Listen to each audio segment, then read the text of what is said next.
PSC, senyora Díaz. Gràcies.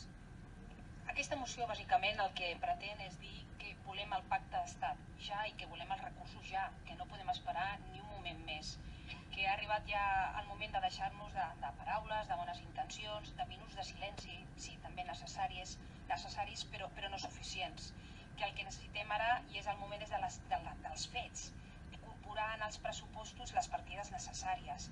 I aquests no és que siguin uns pressupostos congelats, són uns pressupostos retallats. El que s'ha congelat és la retallada que s'ha produït en els darrers anys.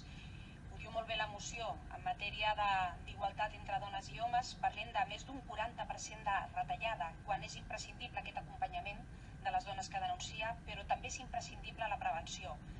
Observem a les societats, a les ciutats, als pobles on vivim, observem que aquestes mostres de violència masclista cada cop apareixen a edats més tempranes i més joves. I per tant, tan important ara mateix és treballar conjuntament amb aquelles dones que estan patint directament aquesta violència masclista en la forma que sigui, com intentar prevenir perquè això no passi en el futur. El 19 de juny, el dia de l'alerta feminista, el dia que molts ajuntaments, la majoria vam despertar, també vam acompanyar les feministes en aquestes demandes que avui intentem recollir en aquesta moció. Eren 52 les dones mortes a tot l'Estat. Ha passat només un mes i ja tenim 4 dones, no mortes, perdó, assassinades per aquests agressors masclistes. I perdoneu-me, però no passa res, passa que ens lamentem, passa que ho denunciem, passa que entrem mocions i probablement l'aprovarem, però no acaba de passar el que necessitem veritablement, és el pacte d'estat.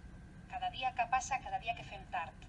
I passa també que no recollim la necessitat d'aportacions econòmiques per poder cobrir tot aquest ventall, tot aquest àmbit de necessitats que tenim per lluitar de manera decididíssima contra la violència masclista.